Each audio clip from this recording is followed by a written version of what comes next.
Wanda even features prominently.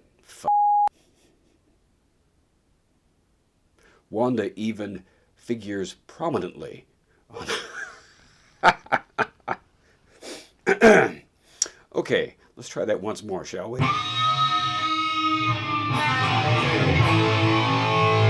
Hey everybody, it's just me again, Wayne. Well, WandaVision. It has come and it has gone. And I think it's safe to say that however you felt about the series as a whole, whether you loved it, or you hated it, or you were fairly indifferent, and for the record, I loved it, there were quite a few things that did not pay off quite like we thought they would, and some things that didn't seem to pay off at all. So, now that it's been a few days and we have had time to reflect, and in this brief window between the end of WandaVision and the twin blessings of the Snyder Cut and the Falcon and the Winter Soldier, let's take a moment, shall we, and go over some of those things that we still don't know. So these are things that I noticed, or things that I noticed I didn't notice. And I'm sure that there are other things that could be added to this list. And these are more or less ranked just in the order from what I think are the most trivial things to the big questions.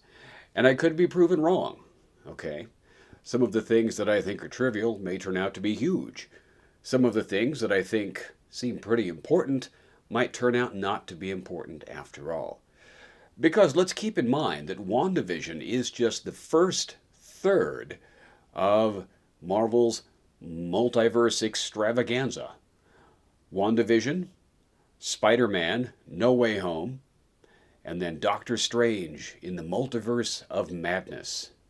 And note that Wanda features prominently on the poster for Doctor Strange in the Multiverse of Madness. So, for some reason, I don't think we're going to get many big answers in Spider-Man No Way Home. I don't know why I think that. It's just a feeling. Very scientific of me, I know. But Doctor Strange in the Multiverse of Madness, I think that's going to be quite a trip. But anyway, so the stuff. The mystery person in the Witness Protection Program that FBI agent Jimmy Woo was assigned to keep track of. I kind of figured we'd find out who that is. But we didn't. Monica's astrophysicist friend. You know, the friend whom she texts because she needs a vehicle that can break through the protective barrier that Wanda has erected around the Maximoff anomaly. So Monica says, yeah, I know somebody.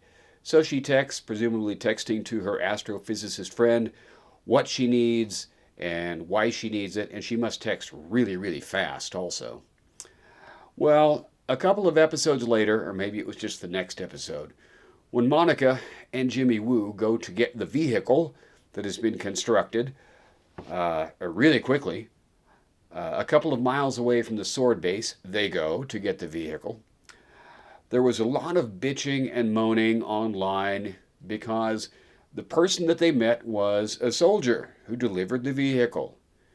And there were people saying, oh, I can't believe that soldier is, oh gosh, I expected someone more something. Well, the soldier was clearly a soldier.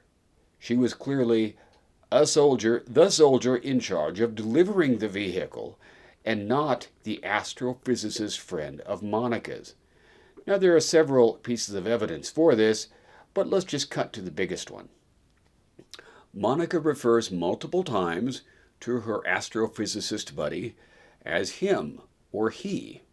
And even in this time of shifting genders and preferred pronouns, I feel we can all agree this soldier is not a dude. So, who is the astrophysicist friend? My money is still on Reed Richards, although, could be wrong. Dottie. I really thought Dottie would turn out to be somebody of much more importance than she turned out to be. Recall in the second episode, where everything is black and white, there were two pieces of color in the episode. One is the little red helicopter that Wanda finds in the bushes outside their house, and we later find out what that helicopter is. And the other is Dottie's blood. That seems kind of important to me. Also, Dottie, in the sort of neighborhood meeting as she's organizing the talent show, says, "The devil is in the details." And Agnes, let's just call her Agnes for now, whispers to Wanda, and other places too, or something like that. And there were a couple of scenes in later episodes that pretty clearly showed Dottie giving the eye toward Wanda and Vision. So, why? And notice on, let's call it the sword hypothesis wall, where in the sword base where they had all the ID sheets of everybody pasted up there, even had a sheet for Agnes, although they couldn't tell who she was. Dottie was missing completely. So all this, and then in the series finale, we're supposed to accept that Dottie is just some townie and has been all along? That seems a little lame, doesn't it? I mean, all those little hints, or suggestions anyway, that imply that Dottie is important in some way other than just being somebody else who's in the town, and to hire an actor as skilled as Emma Caulfield to portray Dottie? I don't buy it.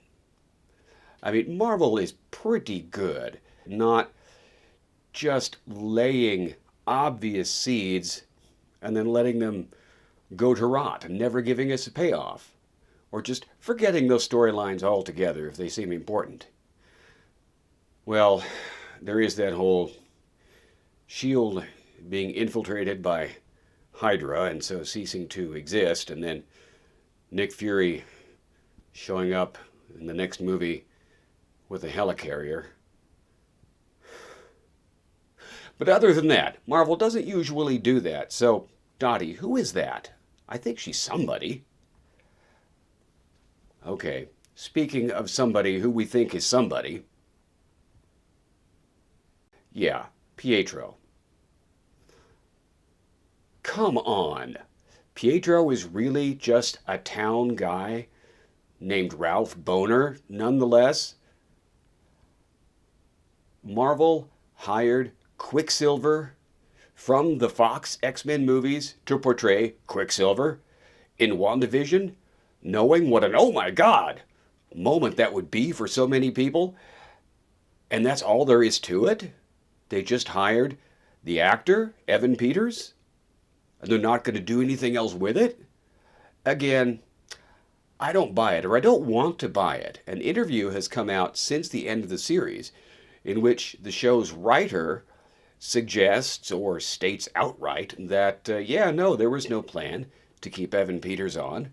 Now, maybe she's just supposed to say that, or maybe that's the truth. I don't know.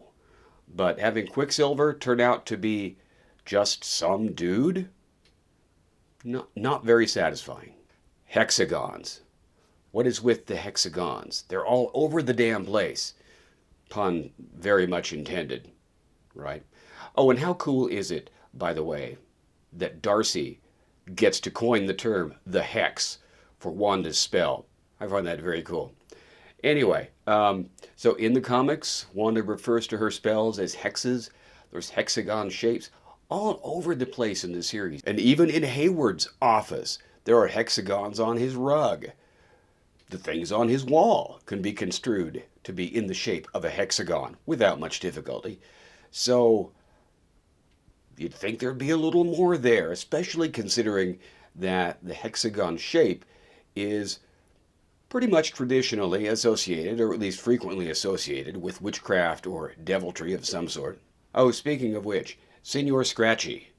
Yes, everybody's favorite bird-eating rabbit. Now, apparently there was a payoff for Senor Scratchy, but we did not get to see it.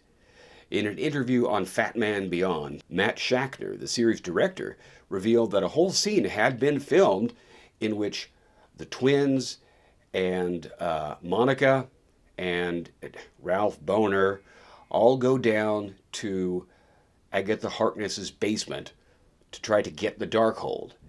But it's being guarded by Senor Scratchy, who turns into a demon. We're like, oh, All right, that would have been nice to see. Apparently, we did not get to see it because WandaVision, like a lot of other shows, had its schedule horribly interrupted. Well, okay, like a lot of other life, had everything interrupted by COVID-19. So they had to finish the show in a hurry, and there was a 10th episode planned, apparently. But we didn't get to see it because they just didn't have time to finish it. And the Senor Scratchy turned demon encounter was one of the things that we would have seen but couldn't. Hayward. Now, we can agree, I think, you and I, that Director Hayward is. Okay, I'm going to use a term that's tossed around a lot in literary criticism because that's my day job. I'm an English teacher and a literary critic. Hayward's just a dick. No question about it. But beyond being just a dick, what's the deal in the season finale with Hayward specifically attempting to murder Wanda's kids? This suggests that there's something more than just your everyday level of dickishness going on with Hayward. Is somebody pulling his strings? Dunno. Hopefully we will get to find out. And of course, Wanda's kids are saved thanks to Monica. Monica. I wish we could have gotten a lot more of Monica in the series. She gets to save Wanda's kids. Clearly, she's got her powers by the end of the series. She even gets to stick 3 superhero landings, I think. 2 in the episode where she comes back into Westview, and then the one where I think she sticks a superhero landing in front of Wanda's kids to intercept Hayward's bullets. But if I'm wrong about that one, she still gets 2 superhero landings, so that's got to count for something. All that shit from the trailers. Wanda's grief, her fainting, the shiny little Vision statue, Doctor Strange, and most intriguingly to me, that shot of Wanda, at least we assume it's Wanda, outside, facing someone whom can be seen only in silhouette, jagged cape, pointy silhouette guy, we'll call him, who says, Wanda, or something like that. We got to see none of that. And there's that narration in at least one of the promos, I think for episode 5, where Wanda's saying, I spent the last 4 years. Is it 4 years? I don't know. Long time. Trying to forget the pain, the agony, all the stuff that happened on the day that Vision died. And she says, I thought I had experienced every possible emotion. But today was a new one. And then there's the shot of that shiny little Vision statue. That seems pretty important stuff, but we got none of it. And I think that all is related to why and how Wanda does what she does. Because even though Monica says at one point, right, it's all Wanda. And then at the end of episode 8, we went, oh, it's all Agnes. Well, no, it's not all Agnes, right? Because we find out in the season finale, the series finale, that Agnes is following Wanda around through the fake reality because she wants to find out how Wanda is doing it, because it's amazing. But Wanda says multiple times she doesn't know how this started. In that first episode, she doesn't know how she and Vision got there. They don't know when they were married. They don't seem to know anything. They don't have a song. They don't have rings. And this, Wanda's claiming she doesn't know how everything got going. You know, why and how things are the way they are, continues throughout the series. And that little tour that we get through Wanda's history in the season finale does not clear it up. We still don't know who is behind it all, or what is behind it all. That, I think, is the biggest thing that a lot of us, certainly the biggest thing that I wanted to know, was who is behind everything. And I think I do know. You probably have your own hypotheses as well. But anyway, there we are. Quick tour through some of the things we still don't know from WandaVision. And as I said, with this being the first part of a multiverse trilogy, WandaVision, Spider-Man No Way Home, and then Doctor Strange and the Multiverse of Madness, hopefully we'll find some of these things out. Let me know your thoughts down below. Who do you think is the big bad? And other stuff. All right. Thank you very much for watching. Talk to you soon.